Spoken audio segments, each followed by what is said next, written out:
બે ના ગોતવા પડશે ના એ પછી સારું કચ્ચર કઈ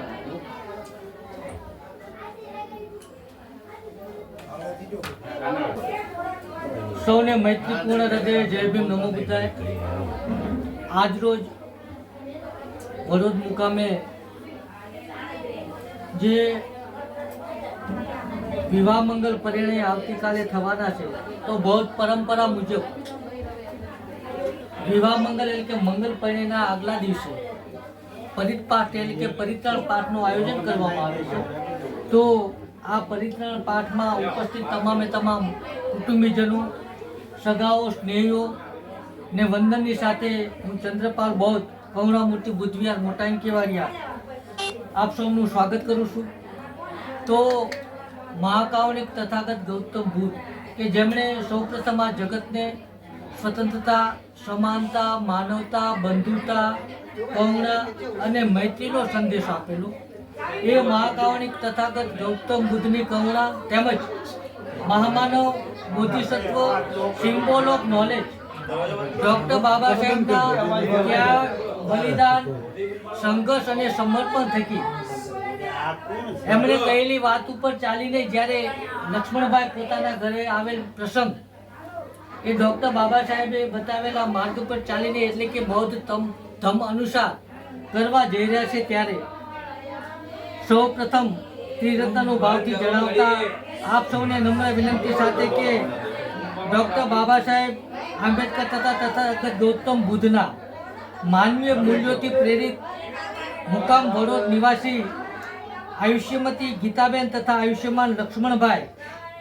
અને મોટા મા અને મોટા બાપુ તેમજ આયુષ્યમતી જયાબેન તથા આયુષ્યમાન રામજીભાઈની કુલપુત્રી આયુષ્યમતી હિરલ કે જેમના વિવાહ મંગલ, આયુષ્યમાન સંકેત કે જેઓ મુકામ શિયાળી હાલ ગણપતિ ફાટસર વઢવાણ નિવાસી આયુષ્યમતી કમળાબેન તથા આયુષ્યમાન દાયાભાઈ આલજીભાઈ વેગડાના કુલપુત્ર છે, એમની સાથે થવા જઈ રહ્યા છે. ત્યારે આપણે આ પરિત્રાણ પાઠની શરૂઆતમાં મહાકાવનિક તથાગત ગૌતમ બુદ્ધ અને ડૉક્ટર બાબા સાહેબની સામે મૂકેલી મીણબત્તી પેટાવશું.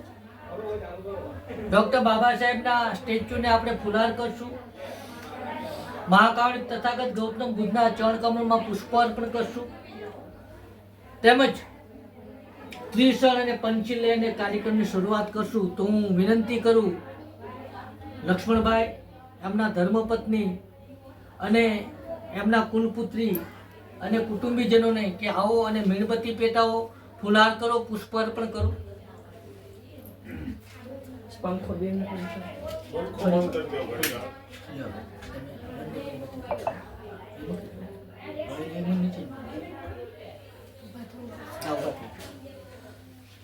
પૂરા તમે ચપ્પલે કાઢી નાખજો. ચપ્પલે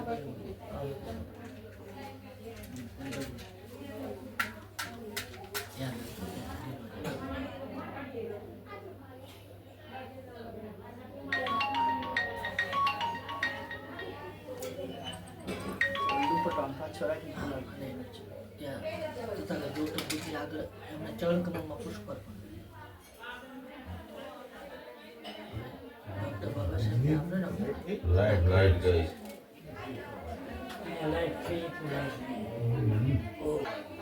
વડોદ મુકામે મકવાના પરિવારમાં જ્યારે પરિપાઠનું આયોજન કરવામાં આવે છે, તો આપણે સૌ પ્રથમ તો આયુષ્યમતી હિરલ કે જેઓ નવું પોતાનું જીવન શરૂ કરવા માટે જઈ રહ્યા છે, એટલે કે એમના આવતીકાલે મંગલ પરિણય છે, એ પહેલાં પરિત્રાણ પાઠનું જે આયોજન કરવામાં આવ્યું તેમાં મહાકાવનિક તથાગત ગૌતમ બુદ્ધના ચરણ કમળમાં આપણે પુષ્પ અર્પણ કર્યા. ડૉક્ટર બાબા સાહેબના જે સ્ટેચ્યુ છે એને આપણે ફુલાર કર્યો, મીણબત્તી પેટાવી. હવે જે લોકોને ત્રિશળ પંચીલ આવડતા હોય એ બોલશે, અન્યથા આંખો બંધ કરી બંને હાથ જોડી અને બેસશે. અને જે લોકોને ત્રિશળ આવડતા હોય એ બોલશે. તમે હાથ જોડો. નમો તસ્સ ભગવતો અરહતો सम्मा સંબુધસ્સ નમો તસ્સ ભગવતો અરહતો सम्मा संबुद्धस्स नमो तस्स भगवतो अरहतो सम्मा संबुद्धस्स बुद्धं शरणं गच्छामि धम्मं शरणं गच्छामि संघं शरणं गच्छामि द्वितीयंपि बुद्धं शरणं गच्छामि द्वितीयंपि धम्मं शरणं गच्छामि द्वितीयंपि संघं शरणं गच्छामि तृतीयंपि बुद्धं शरणं गच्छामि तृतीयंपि धम्मं शरणं गच्छामि तृतीयंपि संघं शरणं गच्छामि पाणातिपाता वेरमणि सिक्खापदं समादयामि अदिन्नदाना वेरमणि सिक्खापदं समादयामि कामेषु मिच्छाचारा वेरमणि सिक्खापदं समादयामि मूषावादा वेरमणि सिक्खापदं समादयामि शूरामेरय मज्जपमादठाना वेरमणि सिक्खापदं समादयामि साधु साधु साधु સકારાત્મક મનથી પહેલા હું બોલું છું પછી આપ બોલશો મૈત્રીપૂર્ણ કર્મ કરીને આપ બોલો મૈત્રી કર્મ કરીને હું મારા શરીરને શુદ્ધ કરું છું હું મારા શરીરને શુદ્ધ કરું છું મુક્ત હસ્તે દાન કરીને મુક્ત હસ્તે દાન કરીને હું મારા શરીરને શુદ્ધ કરું છું હું મારા શરીરને શુદ્ધ કરું છું શાંતિ શાંતિ સાદગી સાદગી તથા સંતુષ્ટિનું પાલન કરીને સંતુષ્ટિનું પાલન કરીને હું મારા શરીરને શુદ્ધ કરું છું હું મારા શરીરને શુદ્ધ કરું છું સત્યતાપૂર્ણ સંવાદથી સત્યતાપૂર્ણ સંવાદથી હું મારી વાણીને શુદ્ધ કરું છું હું મારી વાણી શુદ્ધ કરું છું સ્મૃતિ શ્રુતિ સુસ્પષ્ટ સુસ્પષ્ટ અને પ્રદીપ્ત રાખીને અને પ્રદીપ રાખીને હું મારા મનને શુદ્ધ કરું છું હું મારા મનને શુદ્ધ કરું છું સૌને જય ભીમ. ચલો અહીં આપણે જે પરિત્રાણ પાઠ કર્યો એ મહામાનવ બોધિસત્વ સિમ્બોલ ઓફ નોલેજ ડૉક્ટર બાબા સાહેબના અથાગ પ્રયત્ન ત્યાગ બલિદાન સંઘર્ષ અને સમર્પણ થકી આ દેશમાં વસતા શોષિતો પીડિતો વંચિતો શૂદ્રો અતિશૂદ્રો દલિતો અને મહિલાઓ જે હજારો વર્ષોથી જે ધર્મથી ગુલામ હતી તો ડૉક્ટર બાબા સાહેબે આપણને એ ધર્મ આપ્યો એમણે આપણે કહી શકીએ કે ડૉક્ટર બાબા સાહેબે પોતાના જીવનના 24 કલાકમાંથી એક દિવસ 24 કલાકનો હોય એમાં 18 કલાક તો એમણે માત્ર વાંચન કરવામાં કાઢ્યા અને આ દેશમાં જગતનું શ્રેષ્ઠ માનવતાવાદી બંધારણ તો આપ્યું પરંતુ એમણે જગતના તમામ ધર્મો ન માત્ર ભારતના પરંતુ જગતના જેટલા પણ ધર્મદાતાઓ છે એ તમામ ધર્મદાતાઓએ કહેલી ધર્મની વાત એમના પુસ્તકો ભારતમાં રહેલા સંતો મહંતો બહુજન વિચારકોને વાંચ્યા પછી માનવ જગત માટે માનવ હિત માટે માનવ કલ્યાણ માટે ઉત્તમ ધર્મ કયો અને માનવ જીવનને ખરા અર્થમાં સ્વતંત્રતા સમાનતા અને બંધુતા કયા ધર્મના વિચારમાંથી મળે છે તો એમણે માત્ર પુસ્તકો એટલા જ ન વાંચ્યા જે જીવનમાં આપણને આર્થિક રીતે ઉપયોગી હોય, પણ આપણું સામાજિક સ્ટ્રક્ચર કે આપણો ધર્મ, કારણ કે આપણા ઘરે આવતા તમામ પ્રસંગો આપણે જે ધર્મમાં હોય એ ધર્મ અનુસાર કરતા હોઈએ છીએ. તો ડૉક્ટર બાબા સાહેબને લાગ્યું એમના જીવનના 5 વર્ષ તો એમને માત્ર ધર્મના પુસ્તકો વાંચ્યા અને ઉત્તમ ધર્મ બૌદ્ધ ધર્મ લાગ્યો. અને જગતના તમામ ધર્મના ધર્મદાતાઓએ કહેલી વાત, એ પુસ્તકોમાં એમણે ધર્મની ક્યાંય ચોક્કસ વ્યાખ્યા ન મળી. આપણે કહીએ ધર્મ, તો ધર્મ એટલે શું? તો ડૉક્ટર બાબા સાહેબે તથાગત ગૌતમ બુદ્ધના એ વિચારોમાં ધર્મની સ્પષ્ટ વ્યાખ્યા એમને મળી અને એમણે જીવનના અંતિમ દિવસોમાં ન માત્ર ભારતને પરંતુ જગતને એક જે મહાન ગ્રંથ ભેટ આપ્યો, જેનું નામ છે ધી બુદ્ધા એન્ડ હિઝ ધર્મ, એટલે કે તથાગત ગૌતમ બુદ્ધ અને એમનો ધર્મ. એમાં એમને ધર્મની વ્યાખ્યા કરતા કહેલું છે કે ધર્મ એટલે શું? તો એમણે એક જ વાક્યમાં જવાબ આપેલો છે જે તથાગત ગૌતમ બુદ્ધે વાત કહેલી કે ધર્મ એટલે સદાચાર. એક વ્યક્તિનો બીજા વ્યક્તિ પ્રત્યેનો ઉચ્ચ પ્રકારનો માનવતાભર્યો કરુણાસભર વ્યવહાર એટલે ધર્મ. તો અહીં જે આપણે મીણબત્તી પેટાવી કે ફૂલ અર્પણ કરીએ કે અગરબત્તી પેટાવીએ તો પ્રતીકો છે. જેવી રીતે મીણબત્તી પેટાવવાથી અંધકાર દૂર થાય છે, તો જીવનમાં આપણે જો જ્ઞાનનો પ્રકાશ ફેલાવશું તો આપણો અંધકાર દૂર થશે. ફૂલ પણ પ્રતીકના હાથમાં છે. મીણબત્તી એ પ્રજ્ઞાનું પ્રતીક છે, ફૂલ એ અનિત્યતાનું પ્રતીક છે. ફૂલ ખીલે છે, પોતાની સુવાસ ફેલાવે છે, અંતે એ પણ કરમાઈ જાય છે. માનવ જગતનું પણ એવું છે. માનવ જન્મ લે છે, યુવાન થાય છે, એ વૃદ્ધ થાય છે, અંતે આ જગત છોડીને ચાલ્યો જવાય. પણ માણસે પોતાના સત્કર્મોની સુવાસ ફેલાવીને જાય. અને અગરબત્તી સળગાવવાનો મતલબ થાય છે કે જે રીતે અગરબત્તી સળગાવવાથી પવનની દિશા તરફ એની સુવાસ જાય છે, પરંતુ જો માણસ પોતાનું જીવન બીજા માટે ઘસે તો એની સુવાસ સદગુણને ચારે તરફ જશે. તો આ અર્થમાં પ્રતીકો છે. તો ડૉક્ટર બાબા સાહેબે કહેલું કે સૌથી મોટામાં મોટી માનવ સેવા જો કોઈ હોય, આ બાબા સાહેબનું સ્ટેટમેન્ટ છે, સૌથી મોટામાં મોટી માનવ સેવા જો કોઈ હોય તો એ બૌદ્ધ ધર્મનો પ્રચાર પ્રસાર છે. સાથે સાથે એમણે પોતાની વાત કરતા કહેલું છે કે સામાજિક ઉત્થાન માટે અનેક સાધનોની જરૂર પડે. એમાં કયું સાધન પહેલું વાપરવું અને કયું સાધન પછી વાપરવું એનો ક્રમ કાયમ એક સરખો રાખી શકાય નહીં. ક્યારેક શિક્ષણની જરૂર પડે, ક્યારેક પૈસાની જરૂર પડે, ક્યારેક એકતાની જરૂર પડે, ક્યારેક સંગઠનની જરૂર પડે, ક્યારેક સંઘર્ષની જરૂર પડે, ક્યારેક રાજકારણની પણ જરૂર પડે. સામાજિક ઉત્થાન માટે અનેક સાધનોની જરૂર પડે. એમાં કયું સાધન પહેલું વાપરવું કે કયું સાધન પછી વાપરવું એનો ક્રમ કાયમ એક સરખો રાખી શકાય નહીં. પરંતુ જો ક્રમ આપવાનો જ હોય તો ધર્મ પરિવર્તન એ પ્રથમ પગથિયું છે, એટલે કે બૌદ્ધ ધર્મની દીક્ષા લેવી એ પહેલું પગથિયું છે. અને એમણે પોતાના ગુરુ ચંદ્રમણી થેરો પાસેથી બૌદ્ધ ધર્મની દીક્ષા લઈ અને નાગપુર મુકામે 14મી ઓક્ટોબરના રોજ એમણે પોતાના ગુરુ ચંદ્રમણી થેરો પાસેથી બૌદ્ધ ધર્મની દીક્ષા લઈ અને 5 લાખ કરતાં વધુ લોકોને એમણે બૌદ્ધ ધર્મની દીક્ષા આપી.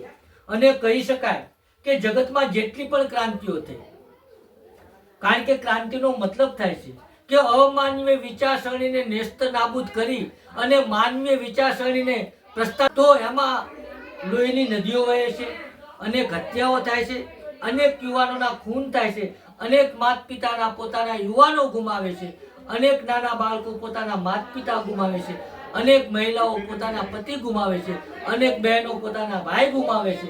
તો ક્રાંતિના સમયે લોહિયા જંગ થતો હોય, પરંતુ મહામાનવ બોધિસત્વ સિમ્બોલ ઓફ નોલેજ ડૉક્ટર બાબા સાહેબે 5000 વર્ષની ગુલામી કલમની તાકાતથી ભારતીય સંવિધાન આપી અને જે જગતમાં શ્રેષ્ઠ ક્રાંતિ કરી, સાથે સાથે એક પણ ટીપું લોહીનું વહેવડાવ્યા વગર એમણે આ દેશને બૌદ્ધમય બનાવવાની વાત કરી અને એમનું સ્વપ્ન હતું કે ભારતે સંપૂર્ણ બૌદ્ધ બને. તો અહીં તથાગત ગૌતમ બુદ્ધ પણ કહે છે કે તમે કોઈ વાત એટલા માટે ન સ્વીકારો કે પરંપરાથી ચાલી આવી છે. તમે કોઈ વાત એટલા માટે પણ ન સ્વીકારો કે એને ઉપલા સ્તરથી માન્યતા મળેલી છે. તમે કોઈ વાત એટલા માટે પણ ન સ્વીકારો કે તમારો પૂજનીય, તમારો વડીલ, તમારો ગુરુ, તમારો આદર્શ કે તમારો શાસ્ત્રા કહે છે. તમે કોઈ વાત એટલા માટે પણ ન સ્વીકારો કે એ ધર્મગ્રંથોમાં લખેલી છે અને પોતાની વાતનું ખંડન કરતા તથાગત ગૌતમ બુદ્ધ કહે છે કે તમે કોઈ વાત એટલા માટે પણ ન સ્વીકારો કે એને તથાગત ગૌતમ બુદ્ધ કહે છે. જગતમાં માત્ર ને માત્ર પહેલા એવા ધર્મના દાતા હતા કે જેમણે વાત કરી કે તમે કોઈ વાત એટલા માટે ન સ્વીકારો કે એને તથાગત ગૌતમ બુદ્ધ કહે છે. પરંતુ જ્યારે કોઈ વાત તમને જોવામાં, સાંભળવામાં કે અનુભવવામાં આવે તો આપણે આપણી બુદ્ધિની એરરની કસોટી પર એને ચકાસવાનો છે. અને સત્ય સાબિત થતો હોય તેમજ વ્યક્તિગત પોતાને અને પોતાના કુટુંબ પરિવારને અને સમગ્ર માનવ જગતને હિતકારક હોય તો જ માનવાની આ વાત છે. સાથે સાથે તથાગત ગૌતમ બુદ્ધ કહે છે કે જે વ્યક્તિ તર્ક નથી કરતો તે ધર્મમાં આંધળો છે, તર્ક નથી કરતો તે મૂર્ખ છે, અને જે તર્ક કરવાનું સાહસ પણ નથી કરી શકતો એ ગુલામ છે. અને જે ધર્મમાં આપણે હતા એમાં નવે શું કામ હું ટીકાની વાત નથી કહું, બુદ્ધની વાતને બાબા સાહેબ શા માટે થાય સવાલ ચલિયા તે કરના પડે. બાબા સાહેબ અને બુદ્ધ કહે કે તમે એ વાત એટલા માટે જ કરો તમારા જીવનમાં ઉપયોગી છે. તો અહીં પરિપાઠમાં અન્ય ધર્મોમાં જે મંગલ હોય છે એ 4 મંગલ હોય છે. બૌદ્ધ ધર્મમાં કોઈએ તથાગત ગૌતમ બુદ્ધને પૂછ્યું કે મંગલ એટલે શું, તો તથાગત ગૌતમ બુદ્ધે 38 મંગલો કયા. 38 મંગલ તથાગત ગૌતમ બુદ્ધ માનવ જીવનમાં કલ્યાણ માટે ઉપયોગી છે એના માટે કહેલા છે. અને એ 38 મંગલ જેને મહામંગલ સૂત્ર કહેવામાં આવે છે, જે હું આપની સમક્ષ વાંચી સંભળાવું છું. અને અહીં બેઠેલા મંગલ પરિણય જેનું થવાનું છે એ હિરલબેન, એમના માતા પિતા, એમના કુટુંબીજનોને જ નહીં, પરંતુ જે લોકો આ વાત સાંભળતા હોય અને જો પોતાના જીવનમાં ઉપયોગમાં મૂકે તો એનું જીવન ઉત્તમ બને. તો હું 38 મંગલોનું પઠન કરું છું, આપ સૌ શાંતિથી સાંભળશો. કારણ કે તથાગત ગૌતમ બુદ્ધની જે વાત છે એ જીવનમાં હંમેશા આપણને વ્યક્તિગત અને સામૂહિક ઉપયોગી થયેલી વાત હોય છે. તો આને મહામંગલ સૂત્ર કહેવામાં આવે છે.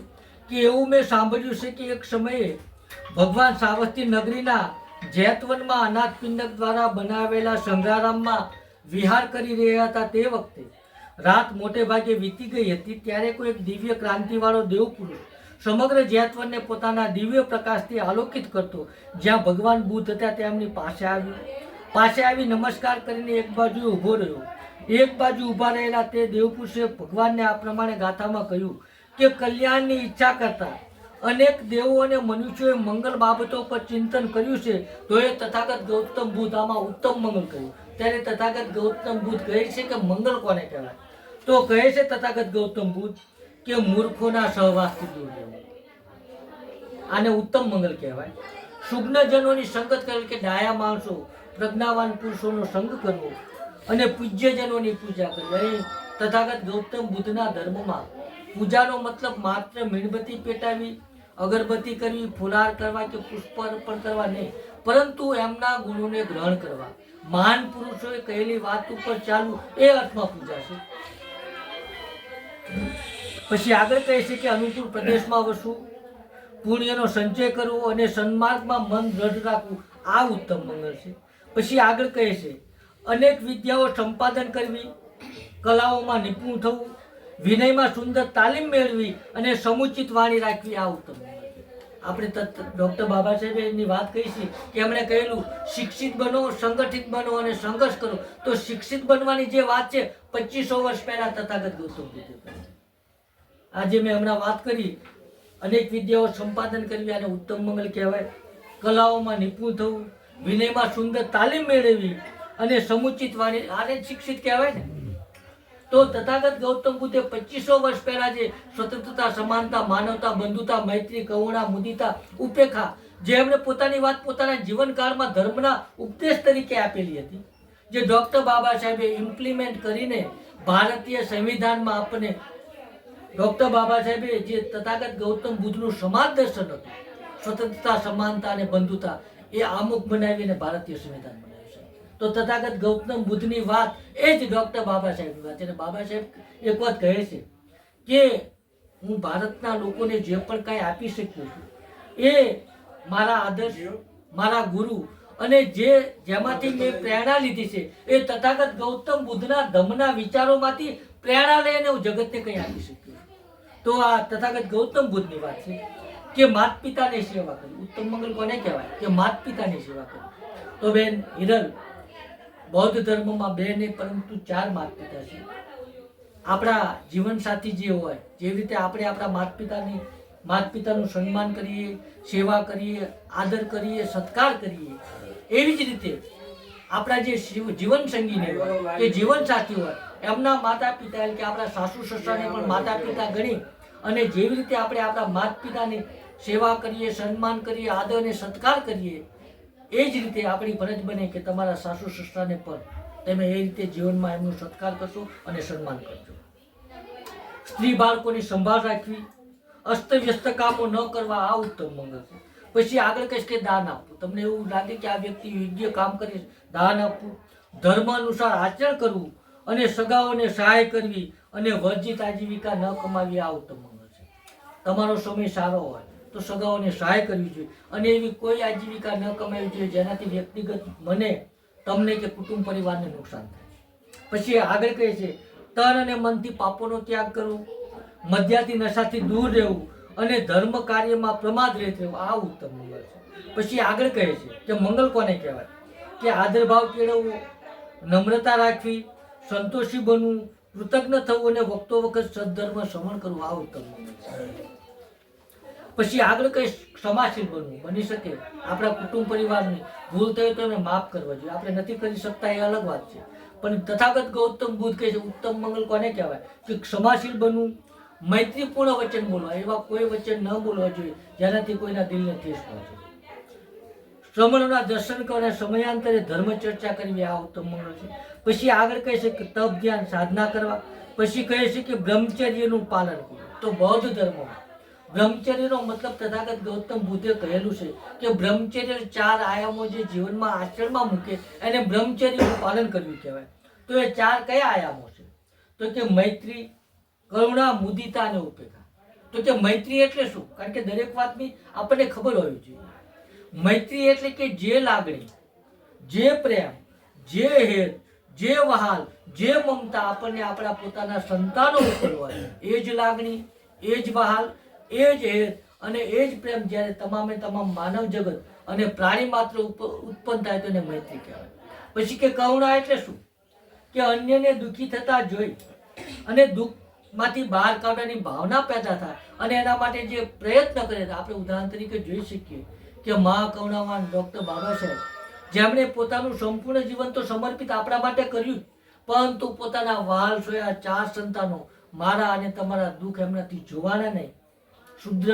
અતિશુદ્ર દલિતો અને મહિલાઓ પર થતા અત્યાચાર અને અમાનવીય વર્તન એમને જોઈ ન શક્યા અને એમણે પોતાના 4 દીકરા આપણા માટે કુરબાન કર્યા અને જગતમાં તથાગત ગૌતમ બુદ્ધ પછી કહી શકાય કે ડૉક્ટર બાબા સાહેબ મહાન કરુણાવાન પુરુષ હતા. તો એને કરુણા કહેવાય.